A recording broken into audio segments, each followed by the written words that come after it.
हाँ जी, नोट्स में page number 32 पर आ जाइए। तो रीज़न दे रखा है सबसे पहले, पेज नंबर 31 पर लास्ट में क्वेश्चन था, why alloys like constantan and manganin are used for making standard resistors.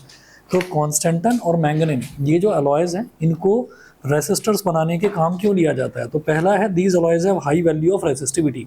तो पहला रीज़न ये है कि इनकी जो रेसिस्टिविटी की वैल्यू है वो बहुत हाई है। सेकंड है, they have very small temperature coefficient. Temperature coefficient बहुत स्मॉल है, यानी कि टेम्परेचर पर उतना ज़्यादा ये डिपेंड नहीं करते। थर्ड है, they are least affected by atmospheric conditions like air, moisture et cetera. Air से, मॉइस्चर से इन पर कोई ज़्यादा फर्क नहीं पड़ता, तो इस वजह से भी रेसिस्टेंसेस बनाने के काम लिया जाता है इन अलॉयज़ को।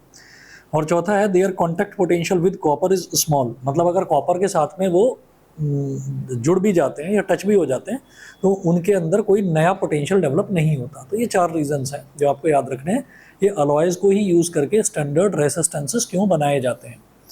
अच्छा जी, अब जरा क्वेश्चन देखिएगा। क्वेश्चन है, the resistance of the platinum wire of a platinum resistance thermometer at the ice point is 5 ohm and at steam point is 5.23 ohm. ठीक है, तो आइस पॉइंट का मतलब क्या हो गया? पेज 32 पर जो पहला क्वेश्चन है, आइस पॉइंट को हम बोल देते हैं टी नॉट, तो वो दे रखा है 0 डिग्री सेल्सियस। और स्टीम पॉइंट को टी बोल देते हैं, वो होता है 100 डिग्री सेल्सियस। ठीक है, the resistance of the platinum wire of a platinum resistance thermometer at the ice point is 5 ओम। तो आइस पॉइंट पर 0 डिग्री सेल्सियस पर जो रेसिस्टेंस होता है उसको मैं आर नॉट बोलता हूँ, तो ये है 5 ओम। और 100 डिग्री सेल्सियस पर जो रेसिस्टेंस है उसको आर टी बोल दो या सिंपली आर बोल दो। ठीक है, वो कितना दे रखा है? 5.23 ओम। 5.23 ओम ये दे रखा है। फिर वो कह रहे हैं, when the thermometer is inserted in a hot bath. Hot bath क्या होता है? हॉट बाथ ये होता है कि जैसे मान लीजिए हमारे पास नीचे तो एक हमने फ्लेम लगा रखा है, ठीक है, तो यहाँ से लगातार ऐसे, मतलब इसमें से फ्लेम निकल रही है, नीचे एक बर्नर लगा रखा है, और ऊपर हम क्या करते हैं कि ऊपर एक गेज लगाकर और इसके ऊपर एक कंटेनर रखते हैं। इस कंटेनर के अंदर पानी भरा रहता है, पानी भरा रहता है। और फिर क्या करते हैं, फिर इसके ऊपर एक और गेज होती है। ठीक है, अब इसके ऊपर कोई भी चीज़ रखी हुई है, कोई भी चीज़ रखी हुई है, मान लीजिए कोई कुकिंग यूटेंसिल है, यहाँ से स्टीम निकल रही है। ठीक है, इसमें बीच में स्टीम जाने का जगह है। तो किसी भी चीज़ को डायरेक्टली गर्म ना करके स्टीम के थ्रू गर्म करना, जैसे आपने सुना होगा ना स्टीम्ड मोमोज, वो स्टीम्ड मोमोज यही है कि नीचे तो फ्लेम है, फ्लेम के ऊपर डायरेक्टली उस बर्नर को बर्तन को नहीं रखा हुआ है, फ्लेम के ऊपर एक डिश रखी हुई है, उसके अंदर पानी है, उस पानी की वजह से स्टीम प्रोड्यूस हो रही है, उस स्टीम से जो बर्तन गर्म हो रहा है उससे वो चीज़ धीरे धीरे धीरे धीरे पकती है ना, तो इसको हॉट बाथ बोल देते हैं। तो ये बोल रहे हैं, when the thermometer is inserted in a hot bath the resistance of the platinum wire is 5.795 ohm। ठीक है, तो अब वो कह रहे हैं कि जब इसी थर्मोमीटर को हमने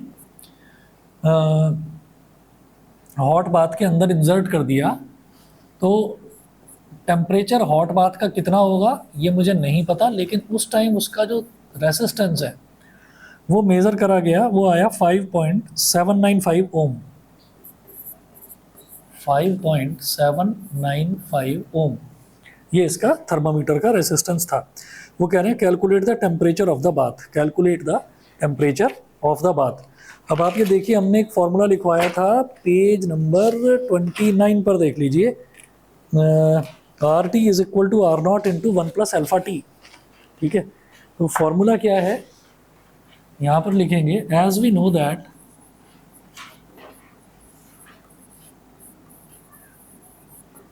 RT is equal to R naught into 1 plus alpha, 1 plus alpha t लिखो या ऐसा लिख दो 1 plus alpha t minus t not. Actual में पूरा फॉर्मूला यही होता है, पर क्या है कि क्योंकि t नॉट हमारा 0 दे रखा है तो t माइनस 0 तो t ही हो जाएगा, तो 1 प्लस अल्फा t लिखा जा सकता है उसको। ठीक है, अच्छा जी, ये जो फॉर्मूला है इससे मैं क्या करूँगा, जो जो वैल्यूज़ मेरे पास हैं, तो जो जो वैल्यूज़ मेरे पास हैं, जैसे ये वाली वैल्यू है, इसको तो आर टी डैश बोल दो, इसको आर टी बोल दो। तो आर टी कितना है 5.23, यहाँ लिखेंगे 5.23, आर नॉट कितना है 5, 1 प्लस अल्फा हमें नहीं पता कितना है, टी कितना है 100 और टी नॉट कितना है 0। इसमें ऐसा होता है, इस वाले ये वाला जो हमारा फॉर्मूला है, इसमें चाहे तो आप टेम्परेचर को डिग्री सेल्सियस में डालिए, चाहे आप टेम्परेचर को केल्विन में डालिए, ठीक है ना। अगर डिग्री सेल्सियस में एक टेम्परेचर डिग्री सेल्सियस में लिया जा रहा है तो दूसरा भी डिग्री सेल्सियस में लोगे, और अगर एक केल्विन में लिया जा रहा है तो दूसरा वाला भी केल्विन में ही लेंगे। तो इसमें टेम्परेचर डिग्री सेल्सियस में दिए हुए, उसी में रहने दो, सेल्सियस में ही रहने दो। अच्छा जी, अब क्या करेंगे, ये हो गया 5.23 is equal to 5 into 1 is 5 plus 5 alpha multiplied by 100, multiplied by 100। 5 को इधर ले आओ, 5.23 minus 5 is equal to 500 alpha, 500 alpha, ये हो गया। अब यहाँ से अल्फा की वैल्यू निकालनी है। अल्फा की वैल्यू देखिएगा कैसे निकलेगी,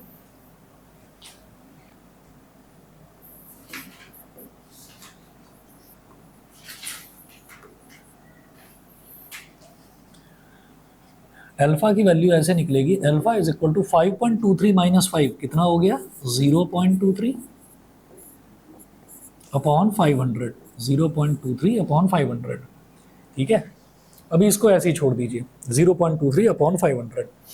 अब क्या करेंगे, नाउ इफ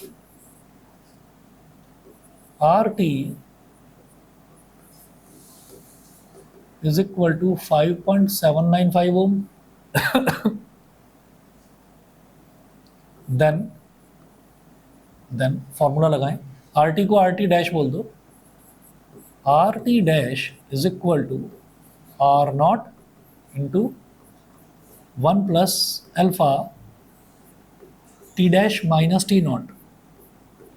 अब नया टेम्परेचर पूछ रहे हैं, इस नए वाले टेम्परेचर को हमने टी डैश बोल दिया, समझ रहे हैं यहाँ तक। तो अभी क्या है कि ये वाला जो मैंने जो इनिशियल कंडीशंस जो हमको दे रखी थी उनकी हेल्प से हमने क्या निकाला था, अल्फा निकाला था, ठीक है। अब उस resistance at temperature T, final temperature बोल, है ना। अब वो कह रहे हैं कि resistance at temperature T not, तो उसको आर नॉट बोल दिया। नया टेम्परेचर जो है उसको टी डैश बांध दिया, तो resistance at temperature T dash, ये बोल दिया। कुछ भी वैल्यू ले लो आप, R1 ले लो, R2 ले लो, वो आपकी मर्जी है, कुछ भी वैल्यू ले लो। तो अब हमने क्या करा, आर टी डैश ये क्या हो जाएगा भाई, आर नॉट तो वही है शुरुआत वाला 5 ओ, 1 प्लस अल्फा की वैल्यू 0.23 अपॉन 500,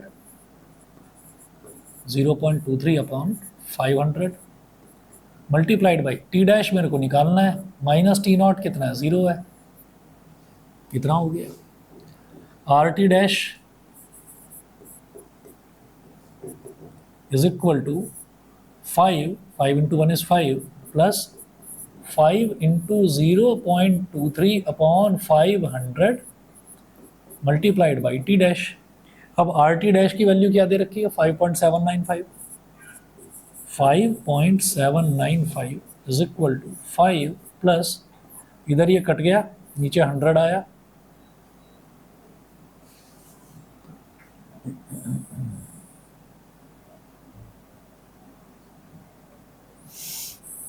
तो अब एक काम करिएगा,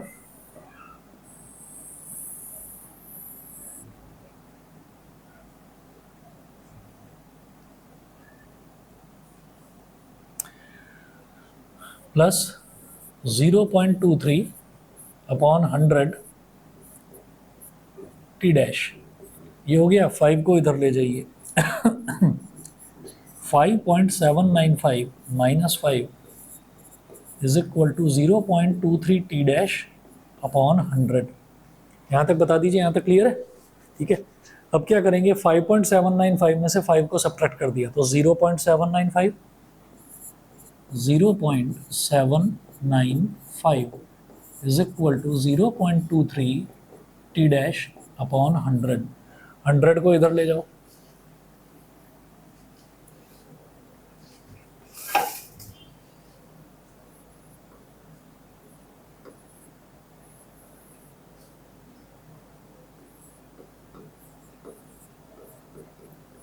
0.23 T dash is equal to 0.795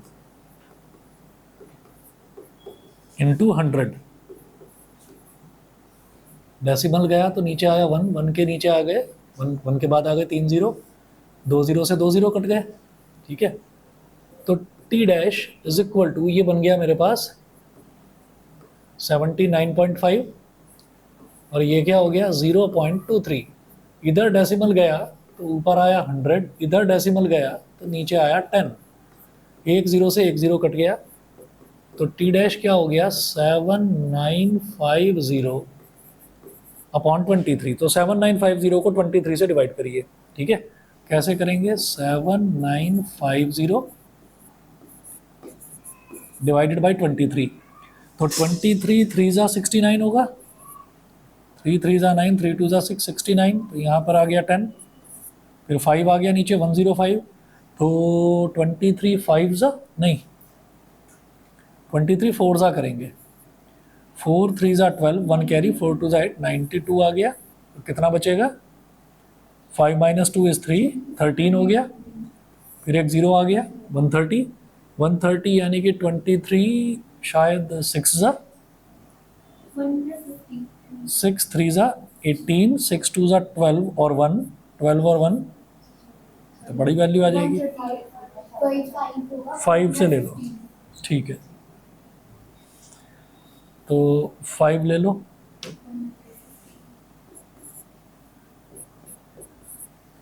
तो कितना आया 15 बचा। फिर एक ज़ीरो आया, डेसिमल के बाद का ज़ीरो आया, ये इधर डेसिमल लगाइए तो 150। ये कितना हो जाएगा 7 जा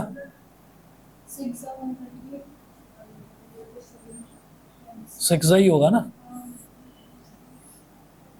तो 6 3 जा 18, 6 2 जा 12 और 1 138 है ना, 12 बचेगा। 345.6 बोल दो बस। T dash is equal to 345.6 degree Celsius. ये हमारा टेम्परेचर आ गया, टेम्परेचर ऑफ द बाथ, ठीक है ना। इसमें नहीं थोड़ा सा बढ़ाकर दे रखा है 346.65 डिग्री सेल्सियस, कुछ कैलकुलेशन का होगा, अप एंड डाउन थोड़ा बहुत चलेगा, है ना। चलिए जी, इसके बाद अगला क्वेश्चन देखिएगा। अगला क्वेश्चन है एन इलेक्ट्रिक टोस्टर। ऑनलाइन बताएं भाई, पुलकित और आरव क्लियर है, ठीक है, ओके। फिर अगला देखिएगा, an electric toaster uses nichrome for its heating element. तो हीटिंग एलिमेंट के लिए निक्रोम यूज करता है electric toaster. When a negligibly small current passes through it, its resistance at room temperature, तो रूम टेम्परेचर दे रखा है 27 degree Celsius, is found to be 75.3 ohm. When the toaster is connected to a 230 volt supply, the current settles after a few seconds to a steady value. Settles after a few seconds to a steady value. Steady value मतलब current की steady value ये है हमारे पास, 2.68 ampere. What is the steady temperature of the nichrome element? The temperature coefficient of the resistance of nichrome averaged over the temperature range involved is. तो ये जो पूरा सब कुछ लिख रखा है averaged over the temperature range, कुछ नहीं, अल्फा की वैल्यू दे रखी है बस, ठीक है ना। तो देखिएगा वो बोल रहे हैं कि when a negligibly small current passes through it, its resistance at room temperature is 27 degree Celsius. तो रूम टेम्परेचर पर जो रेसिस्टेंस है, नेक्स्ट क्वेश्चन देख रहा हूँ मैं, रूम टेम्परेचर मेरे लिए क्या है, टी नॉट है ना। टी नॉट हमारे पास क्या होता है, टी नॉट होता है जो हमारा इनिशियल टेम्परेचर होता है, उसको हम टी नॉट बोल देते हैं, ठीक है। अच्छा जी, इसके बाद आप ये देखिएगा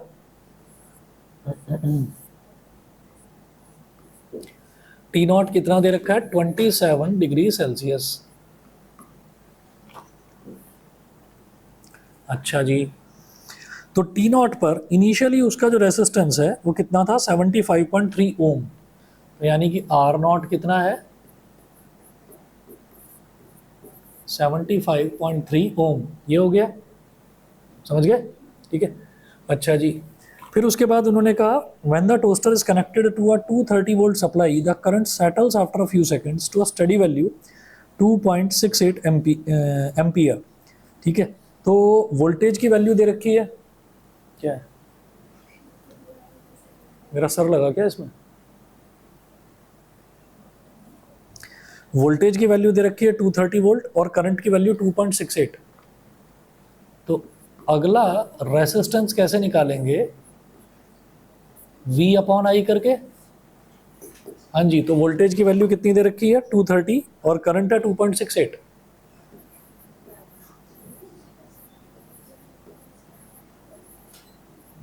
230 अपॉन 2.68 ओम ये दे रखा है, तो मुझे टी निकालना है।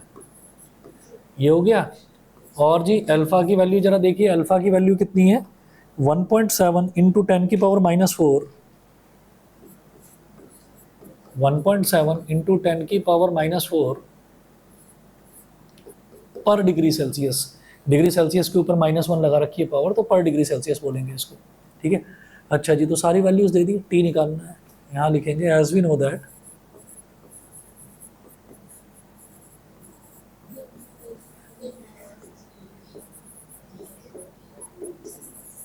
RT is equal to R0 into 1 plus alpha T minus T0। ठीक है, मेरे को यहाँ पर T की वैल्यू निकालनी है, बाकी सारी वैल्यूज दे रखी है, T की वैल्यू निकालनी है। देखिएगा कैसे करेंगे।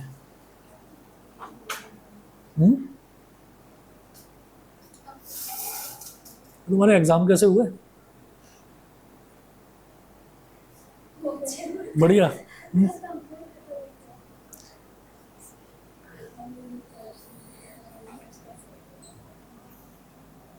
और उसके कैसे हुए वो आइंस्टीन के?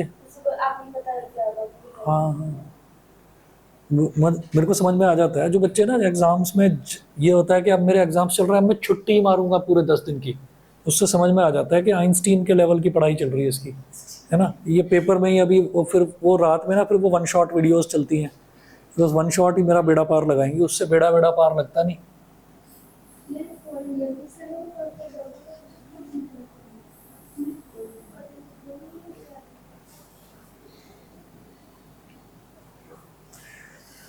RT है 230 अपॉन 2.68, वैल्यू डालेंगे।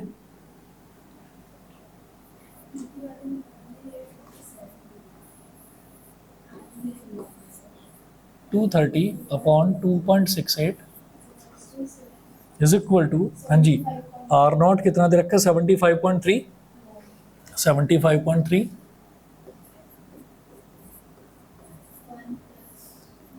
1 प्लस 1.7 इंटू 10⁻⁻4 T माइनस 27, इतना हो गया। ठीक है जी, अब क्या करेंगे, 75 पर इसको एक्सपेंड करेंगे। ये तो डेसिमल गया तो ऊपर 2 जीरो आ गए, तो 23,000 अपॉन 268 इज इक्वल टू 75.3 और plus 75.3 into 1.7 into 10⁻⁻4 into T minus 27। अभी 75.3 को इधर ले आओ, तो 23,000 upon 268 minus 75.3 is equal to, हाँ जी, इनको दोनों को मल्टीप्लाई कर दो,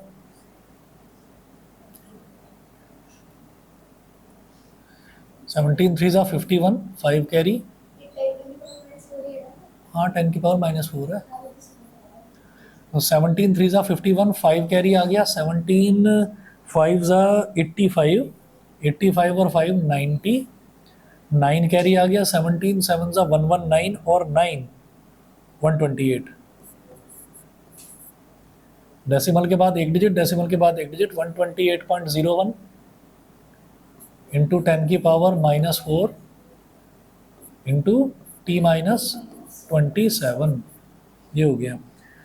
ठीक है जी, अब एक काम करेंगे, इसको थोड़ा सा सिंप्लीफाई करेंगे, नहीं तो बहुत बड़ा हो जाएगा। तो 23,000 को 268 से डिवाइड कर दो,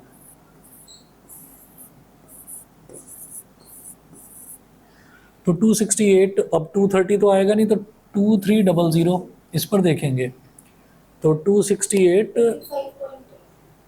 कितना 7 सा,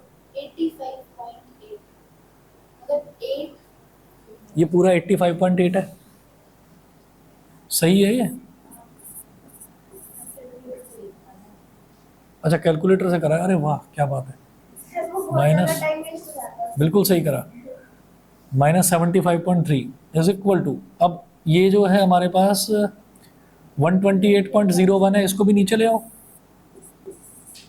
128.01 है ना, और 10 की पावर -4 को भी ले आओ नीचे,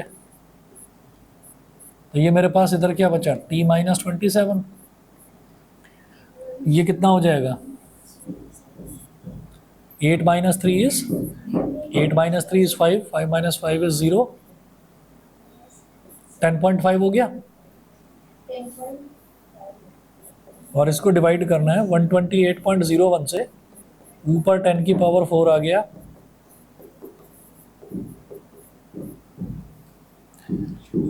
ठीक है, इधर डेसिमल गया, नीचे 10 आया, इधर डेसिमल गया, तो ये 10 की पावर 4 + 2 हो गया, तो ये मेरे पास हो गया 105 इंटू 10 की पावर 6, और ये ऊपर चला जाएगा 6 - 1 अपॉन 12801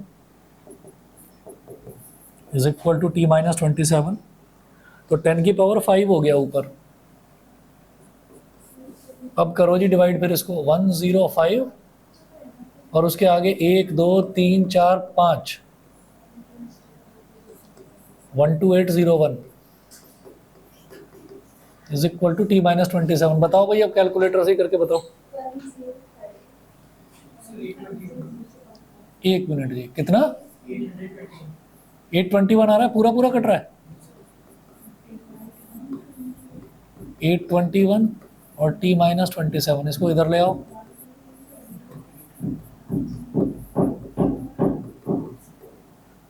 अब देख लीजिए t की वैल्यू कितनी आ गई,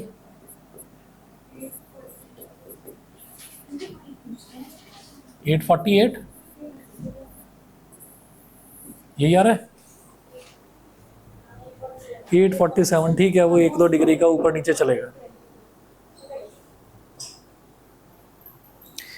अगला देखिएगा question, the temperature coefficient of resistivity for two materials A and B are 0.0031 per degree Celsius and 0.0068 per degree Celsius respectively. Two resistors R1 and R2 made from materials A and B respectively have resistances of 200 ohm and 100 ohm at 0 degree Celsius. अब क्या बोल रहे हैं, show on a diagram the colour code, मेरे को colour code नहीं बताना, colour code अपने सिलेबस में नहीं है, carbon dioxide that would have a resistance equal to the series combination of R1 and R2 at a temperature of 100 degree Celsius. Neglect the ring, वो छोड़ो, हमें फाइनली हमें रेसिस्टेंस निकालना है, उन्होंने ये बोला है कि आपको कलर कोडिंग करनी है, वो कलर कोडिंग वाला तो सिलेबस में से हट चुका, मैंने कटवा दिया था बीच में आपको। अब ये देखिए, इसमें जो हमारे मतलब का है, हमें रेसिस्टेंस निकालना है, बस आंसर में आप देखो रेसिस्टेंस दे रखा है ना, 43 इंटू 10 की पावर 1 ओम यानी कि 430 ओम, ये रेसिस्टेंस दे रखा है, मुझे ये रेसिस्टेंस निकालना है। देखिएगा, the temperature coefficient of resistivity for two materials A and B, तो मेरे पास ना दो मटेरियल्स हैं, मैं बोलूंगा वायर ए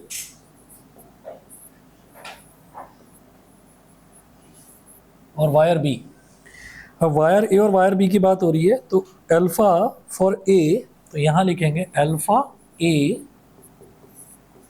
0.0031 पर डिग्री सेल्सियस, और alpha for wire B 0.0068, alpha for wire B 0.0068 per degree Celsius, ये हो गया। अब वो बोल रहे हैं कि two resistors R1 and R2 made from materials A and B have resistances of 200 and 100 ohm at 0 degree Celsius. तो भाई यहाँ पर क्या करेंगे, T0 ये हो गया 0 डिग्री सेल्सियस, इधर भी ले लो T0 0 डिग्री सेल्सियस, ठीक है। 0 डिग्री सेल्सियस पर वायर ए जो है उसका रेसिस्टेंस यानी कि R0 ये कितना हो जाएगा, 200 ओम,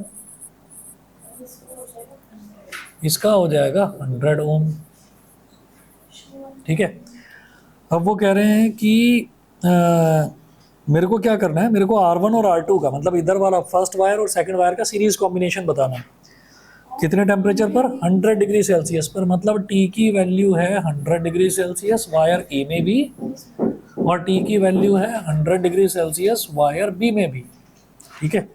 मुझे क्या करना है, मुझे निकालना है भाई आर ए क्वेश्चन मार्क, और यहाँ से निकालना है आर बी।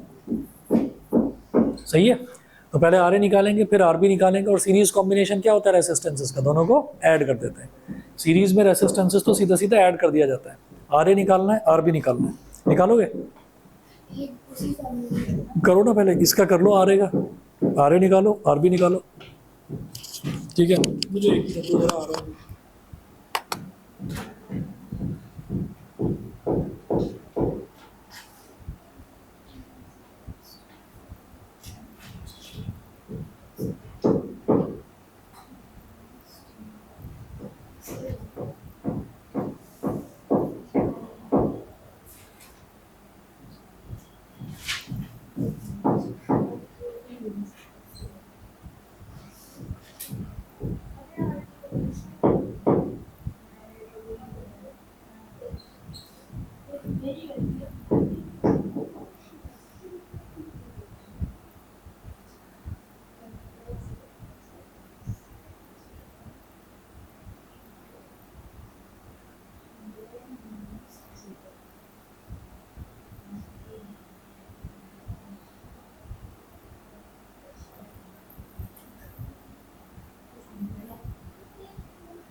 परिधि का तो दोनों आ गए,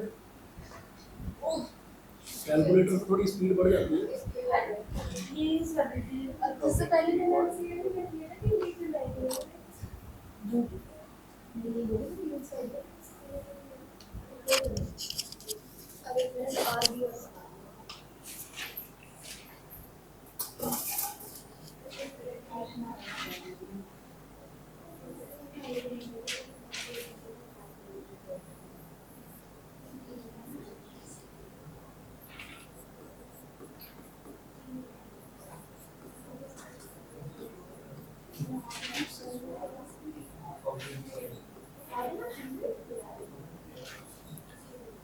आर नोट क्या है 200 इंटू 1 प्लस अल्फा कितना है 0.0031, और टी कितना है 100, और टी नॉट कितना है 0। 200 इंटू 1 प्लस 0.0031 है ना, तो डेसिमल गया तो नीचे 1 2 3 4 0 आ गए, मल्टीप्लाइड बाई 100, 2 0 से ये 2 0 कट गए, तो ये हो गया 200 into 1 plus 31 upon 100, 100 plus 31 131 upon 100 हो जाएगा, तो 200 इंटू 131 अपॉन 100, 100 से 100 कैंसिल आउट हो गया, तो 262 ओम्स। ये तो हमारा आ गया आर ए। अब निकाल लीजिए आर बी। हाँ, आर बी कर लिया होगा। नहीं नहीं, मैं उससे पूछ रहा हूँ। मेरा पहले यही याद था, इसलिए मेरे को बोला कि नहीं गलत लेकिन है। लेकिन मेरा आंसर गलत आया। लेकिन आ कहाँ रहा था? नोटबुक तो तुम्हारी दिखी नहीं रही मेरे को। अरे मैं भूल गया, इंटेलिजेंट बच्चे भाई जरा सी जगह में ही कर देते हैं। ओहो हो। अच्छा, तो आर बी कितना आया वो तो बता दो, वो करा ही नहीं। 168। अभी देखते हैं भी। R not into 1 plus alpha T minus T not. हाँ वो मुझे लग रहा है, देखना पड़ेगा। 1 plus 0.0068 into 100 minus 0,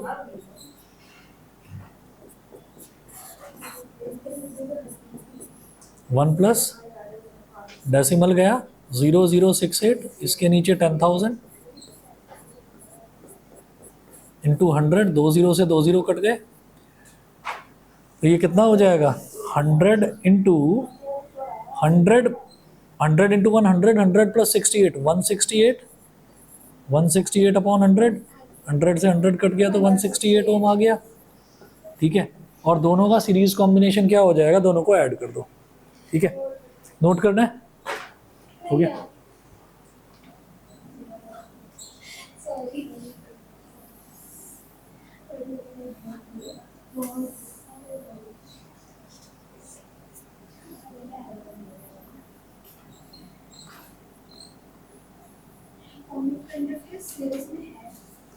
R is equal to RA plus RB। R is equal to RA plus RB। RA कितना? 262, 168।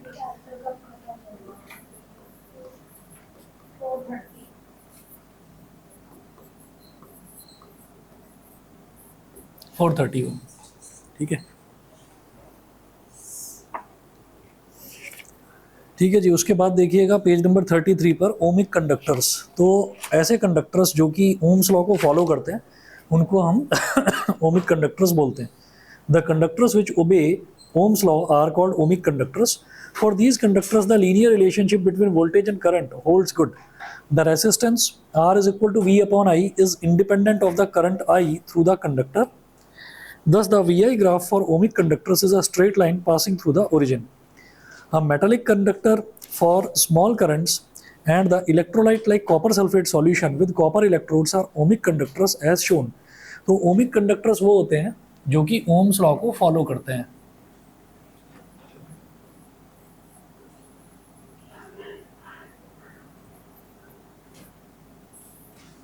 ओमिक कंडक्टर्स वो हैं जो ओम्स लॉ को फॉलो करते हैं। तो हमने ये कहा कि भाई हमने ऐसे ग्राफ बना लिया। ग्राफ इंपॉर्टेंट है इसमें, I और इधर V,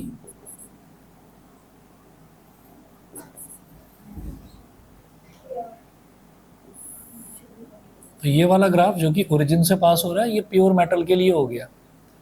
ठीक है ना, V और I के बीच में लीनियर रिलेशनशिप है, यानी कि V is directly proportional to I। Same आप देखेंगे कॉपर सल्फेट है। कॉपर सल्फेट यानी कि जो हमारा एक इलेक्ट्रोलाइट हो गया है, तो मैंने मेटल के लिए लिया। इलेक्ट्रोलाइट के थ्रू भी करंट बड़े आसानी से फ्लो करता है, तो उसके लिए भी आपका लीनियर रिलेशनशिप यानी कि स्ट्रेट लाइन बनेगा। अब आगे सुनिए नॉन ओमिक कंडक्टर्स, ये बड़ा इंपॉर्टेंट है। पेज नंबर 34 पर non ohmic conductors. The conductors which do not obey Ohm's law are called non ohmic conductors. तो कंडक्टर तो है ये सारे, अब जो मैं आगे कुछ 4-5 एग्जांपल्स आपको बताने वाला हूँ वो कंडक्टर्स तो हैं, लेकिन वो ओम्स लॉ ओबे नहीं करते, ओम्स लॉ फॉलो नहीं करते। तो देखिएगा, the conductors which do not obey Ohm's law are called non ohmic conductors. The resistance of such conductors is not constant even at a given temperature, rather it is current dependent. तो ऐसे conductors का जो resistance है वो एक particular temperature पर भी constant नहीं होता, उनका टेम्परेचर कभी भी कांस्टेंट नहीं होता, rather it is current dependent. तो वो टेम्परेचर जो है वो करंट पर डिपेंड करता है। Non ohmic situations may be of the following types. तो 4 तरीके की नॉन ओमिक सिचुएशंस होगी। पहली, the straight line V I graph does not pass through the origin. तो एक तो ये है कि जो स्ट्रेट लाइन ग्राफ है, जैसे ये वाला स्ट्रेट लाइन ग्राफ ये ओरिजिन से पास हो रहा था, तो नॉन ओमिक सिचुएशंस होती हैं 4, उनके चारों के अभी एग्जांपल्स भी हम देखेंगे। तो उसमें क्या है कि जो करंट है, जो ग्राफ है, वो ओरिजिन से पास नहीं होता, पहला। दूसरा एग्जांपल है V I relationship is non linear. V I relationship non linear का मतलब क्या है, स्ट्रेट लाइन नहीं होती, टेढ़ा मेढ़ा हो जाएगा कहीं पर भी, थोड़ी बहुत देर के लिए स्ट्रेट चलेगा फिर टेढ़ा मेढ़ा हो जाएगा, ठीक है। अच्छा जी, अब ये एक इस चीज़ का एग्जांपल है। फॉर एग्जांपल हमारे पास एक लाइव वायर है, ठीक है, और एक नॉब है जिससे मैं करंट की वैल्यू धीरे धीरे धीरे धीरे बढ़ाता जा रहा हूँ, ठीक है। अब हमने क्या करा कि हमने उसको लाइव वायर को पकड़ लिया, ठीक, और उसमें करंट भी आ रहा है। अब हमारे हाथ में हल्की सी गुदगुदी हो रही है, हमने हल्का हल्का धीरे धीरे धीरे धीरे बढ़ाना शुरू करा, तो धीरे धीरे वो जो झंझनाहट हाथ में हो रही है वो भी धीरे धीरे बढ़नी शुरू हुई। कभी फिजियोथेरेपी कराई है? फिजियोथेरेपी में होता है ना वो हल्का सा वो वाइब्रेशंस, वो करंट ही होता है, बहुत मामूली सा करंट वो देते हैं। अब वो जो झंझनाहट सी होती रहती है हाथ में, पैर में, जहाँ पर भी मतलब वो फिजियोथेरेपी को ट्रीटमेंट करते हैं। अब अगर उसी में नॉब को कोई एकदम से झटके से बढ़ा दे तो जाएगा भयंकर करंट, ठीक है। तो वही हम कहेंगे कि ये धीरे धीरे नहीं बढ़ा, लीनियरली नहीं बढ़ा, ये एकदम झटके से बढ़ गया, ठीक है। उसको कहते हैं नॉन लीनियर रिलेशनशिप। थर्ड देखिएगा, V I relationship depends on the sign of V for the same absolute value of V. तो वी आई रिलेशनशिप वोल्टेज पर डिपेंड करेगी, वोल्टेज के साइन पर डिपेंड करेगी, मैं भी एग्जांपल के थ्रू बताता हूँ। और फोर्थ है, V I relationship is not unique. Not unique का मतलब एक वोल्टेज के लिए करंट की 2 वैल्यूज हो सकती हैं, ठीक है। तो ये 4 सिचुएशंस हैं जिनको हम बोलेंगे नॉन ओमिक सिचुएशंस, यहाँ पर ओम्स लॉ फॉलो नहीं होता। तो पहला एग्जाम्पल देखिए, examples of non ohmic conductors. Metallic conductor, examples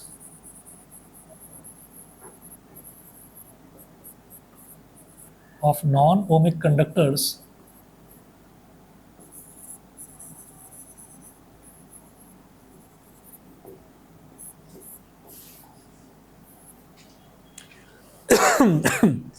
examples of non-ohmic conductors। तो फर्स्ट है मेटालिक कंडक्टर।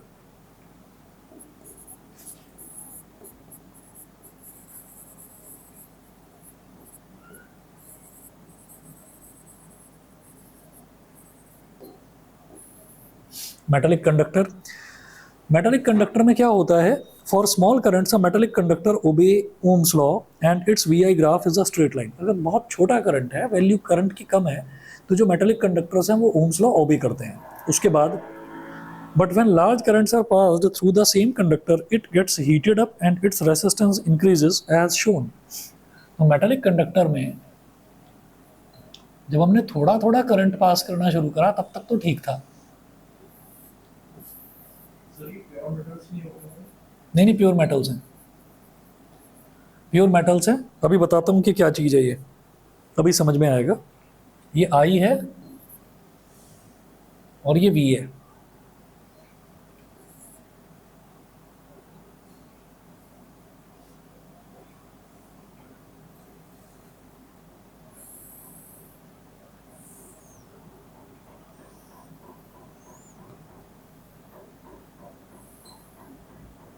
अब ऐसे जाना तो चाहिए था इसको सीधा, लेकिन क्या हुआ कि ये थोड़ा मुड़ गया, हाई वैल्यू ऑफ करंट पर ये मुड़ गया। मुड़ने का मतलब क्या है कि मतलब धीरे धीरे धीरे धीरे हम करंट बढ़ाते जा रहे हैं, तो यहाँ तक सब कुछ ठीक था, यहाँ तक सब कुछ ठीक था, हम धीरे धीरे करंट बढ़ाते जा रहे हैं, धीरे धीरे वोल्टेज बढ़ता जा रहा है। उसके बाद अचानक से क्या हुआ, करंट बढ़ाया तो करंट बढ़ाने से वोल्टेज एकदम से बहुत ज़्यादा शूट अप कर गया, ठीक है ना। तो ये क्या होता है, ये ऐसा है कि जैसे गर्मियों में अगर आपने देखा हो, कभी नोटिस करा हो, सोसाइटीज़ में तो खैर नहीं होता, यहाँ पर तो मतलब सेफ्टी डिवाइसेस लगी रहती हैं। नॉर्मली जो घरों में हम देखा करते थे उसमें ये होता था कि अगर गर्मियों में कभी लाइट जाती थी तो पहले ना ट्यूबलाइट एकदम बड़ी तेज़ी से चलती थी और फिर एकदम से झुम ऐसी आवाज़ भी आती थी, फिर वो बंद हो जाता था। तो ये क्या है कि भाई डिवाइस कुछ करंट झेल सकती है, कुछ पर्टिकुलर करंट झेल सकती है। आपने कहा ले बेटा तू करंट ही ले, है ना, उसको करंट दे दिया इतना ज़्यादा, जब उसको करंट ज़्यादा दे दिया उसकी वोल्टेज भी शूट अप हो जाएगी, क्योंकि वोल्टेज और करंट दोनों डायरेक्टली प्रोपोर्शनल है एक दूसरे के। तो अब करंट आपने एकदम से बढ़ा दिया तो वोल्टेज भी एकदम से बढ़ जाएगी, और जब वोल्टेज और करंट दोनों एकदम से बढ़ेंगे, भाई रेसिस्टेंस जो है वो रेसिस्टेंस तो खैर कांस्टेंट ही रहेगा, क्योंकि वोल्टेज भी बढ़ा करंट भी बढ़ा, वो कांस्टेंट रहेगा, लेकिन वो इतना गर्म हो जाएगा वो वायर मेल्ट हो जाता है, ठीक है। तो वो एक इंस्टेंट के लिए आता है कि बहुत तेज़ी से करंट पर वोल्टेज बहुत ज़्यादा बढ़ गई, तो वो फिर उसके बाद वायर मेल्टअप हो जाता है। तो अभी क्या है कि यहाँ पर हम ये कह रहे हैं कि वो यहाँ तक थोड़ा धीरे धीरे करंट बढ़ाते रहे, तब तक तो ठीक था। उसके बाद जब ज़्यादा ही करंट बढ़ा दिया तो फिर वो नॉन लीनियर रिलेशनशिप हो जाएगी उसकी। ठीक है, अच्छा जी। सर दोनों ओमिक में नॉन ओमिक कंडक्टर्स में हमने मेटालिक कंडक्टर यूज किया। हाँ, मेटालिक कंडक्टर। डिफरेंस क्यों हुआ है? दोनों में बस डिफरेंस ये है कि ओमिक कंडक्टर की जब हम बात करेंगे तो ओमिक कंडक्टर में हम ये कहेंगे कि भाई हमें करंट और वोल्टेज उतना ही देना है जितना स्पेसिफाइड है। ठीक है, मतलब अगर 220 वोल्ट है तो 220 वोल्ट ही देना है, उससे ज़्यादा वोल्टेज नहीं देना है। और उससे ज़्यादा वोल्टेज दे दिया तो भैया फिर तो वो ओमिक नहीं रहेगा, नॉन ओमिक हो जाएगा, टूट जाएगा उसका लीनियर रिलेशनशिप वाला जो ग्राफ है वो खत्म हो जाएगा। उसके बाद अगला देखिएगा, दूसरी एक डिवाइस होती है वाटर वोल्टामीटर।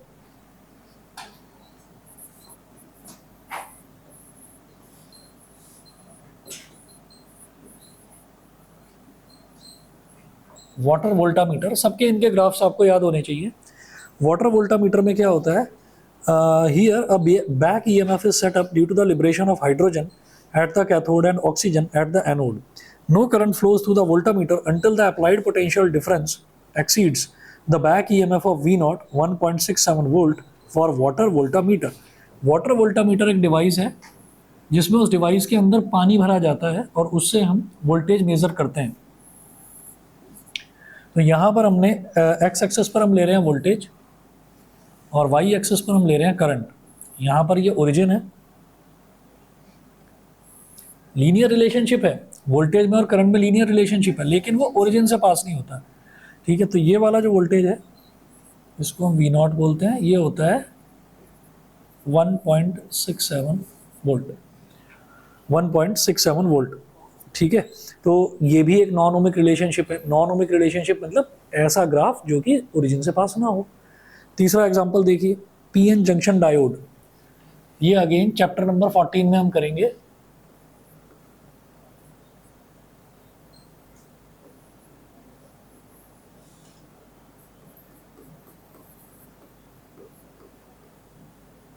सर इसमें सेकंड पॉइंट में क्या कह रहा है? किसमें? वाटर वाटर वोल्टामीटर जो है ये क्या करेगा कि ये भी लीनियर रिलेशनशिप दिखाई दे रही है कि भाई धीरे ये लीनियर ग्राफ बन रहा है स्ट्रेट लाइन, लेकिन ये ओरिजिन से पास नहीं हो रहा। जो ओरिजिन से पास नहीं होता उसको भी हम नॉन ओमिक कंडक्टर की कैटेगरी में डालते हैं। ठीक है, सेकंड पॉइंट में कह रहा है अच्छा इसमें ये कह रहे हैं no current flows through the voltameter until the applied potential difference exceeds the back EMF V naught for water voltameter. मतलब जब तक आप इसकी वोल्टेज बढ़ाकर 1.67 से बढ़ा नहीं देते तब तक करंट कुछ आएगा ही नहीं। आप ये देख रहे हो ना, यहाँ से लेकर यहाँ तक भी तो वोल्टेज है, उसके लिए करंट क्या है, कुछ है ही नहीं। तो करंट का एग्जिस्टेंस ही तब शुरू हुआ जब 1.67 से थोड़ा बढ़ाया तो करंट ये आया, थोड़ा और बढ़ाया तो करंट की वैल्यू इधर आई। तो यहाँ से यहाँ तक तो करंट आ ही नहीं रहा है। ठीक है, वही चीज़ बताई गई है बस। PN junction diode, it consists of a junction of P-type and N-type semiconductors. The resulting current I is not proportional to V। इसका ग्राफ ऐसे होता है, plus I minus I plus V और माइनस वी। इसका graph ऐसे होता है।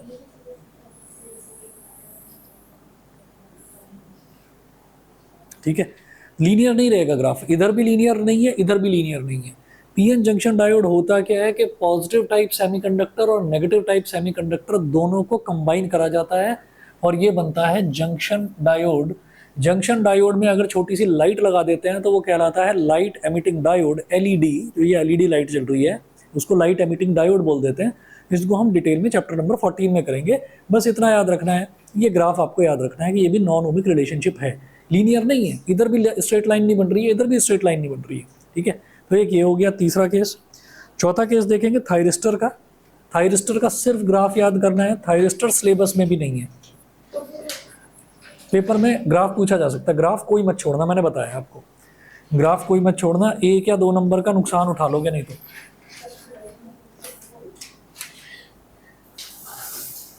Thyristor, thyristor में क्या है, it consist of 4 alternate layers of P type and N type semiconductors. तो इसका जो ग्राफ है, इसका ग्राफ आपको इस तरीके से याद रखना है। मैं इधर बना रहा हूँ ग्राफ,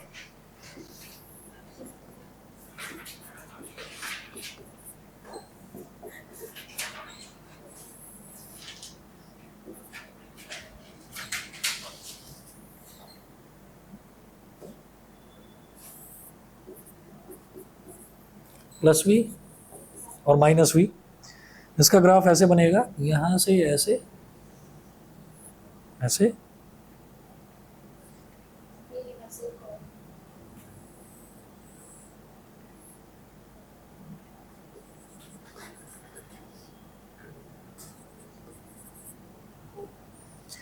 इसमें क्या होता है, इसमें आप ये देखेंगे कि हमको एक पर्टिकुलर वोल्टेज के लिए करंट की यूनिक वैल्यू नहीं मिल रही है। कैसे? जैसे मान लीजिए मैंने कहा कि इस पॉइंट पर मैं वोल्टेज की बात करूं तो मुझे करंट ये भी मिल रहा है और मुझे करंट ये भी मिल रहा है, ठीक है। तो जब हमको एक पर्टिकुलर वोल्टेज पर एक ही करंट मिलता है तब तो हम कहते हैं कि भाई ओम्स लॉ फॉलो हो रहा है। और अगर एक वोल्टेज पर मैं कहूँगा कि दो अलग अलग करंट्स मिल रहे हैं मेरे को, तो मैं कहूँगा कि भाई ये तो अजीब ही बिहेवियर है इसका, तो ओम्स लॉ तो फॉलो कर ही नहीं रहा है। तो एक ये केस हो गया थायरिस्टर का। हाँ, आप ये देखेंगे कि इसमें यूनिक वैल्यू नहीं मिल रही है मेरे को, ठीक है। आप देखो मैंने 4 केसेस लिखवाए हैं उधर, उसमें है VI, चौथा केस है VI relationship is not unique, है ना। तो VI रिलेशनशिप यूनिक नहीं है। यहाँ पर एक वोल्टेज के लिए हमको 2 करंट्स की वैल्यू मिल रही है। अच्छा जी, उसके बाद अगला एक देखेंगे, इसको गैस बोल देते हैं, gallium arsenide. Ga is for gallium, arsenide is for As, तो गैस बोल देते हैं। इसका देखिएगा, इसमें भी जो ये वोल्टेज और करंट रिलेशनशिप है, इसका जो बिहेवियर है ये नॉन लीनियर बिहेवियर है। देखिएगा इसका ग्राफ,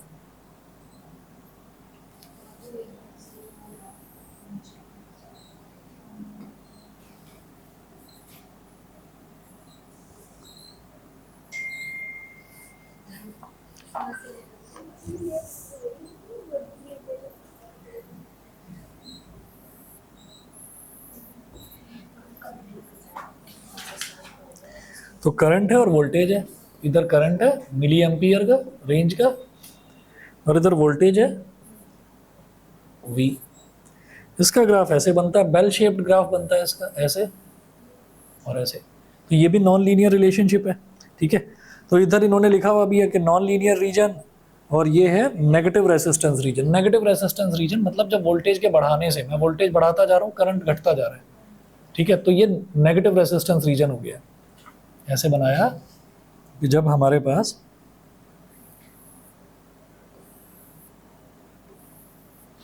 तो आप ये देखिएगा कि ये वाला रीजन जो है यहाँ से लेकर यहाँ तक स्ट्रेट लाइन तो बनती भी नहीं जा रही है ना, कर्व सा बन रहा है। तो मैं इसको कहूँगा नॉन लीनियर रीजन। लिखा हुआ भी है ग्राफ में, नॉन लीनियर रीजन, ठीक है। और जब इसकी बात करते हैं कि ये घट रहा है, तो वोल्टेज तो बढ़ती जा रही है धीरे धीरे और उसके रिस्पेक्ट में करंट घटता जा रहा है, तो इसको नेगेटिव रेसिस्टेंस रीजन बोलते हैं।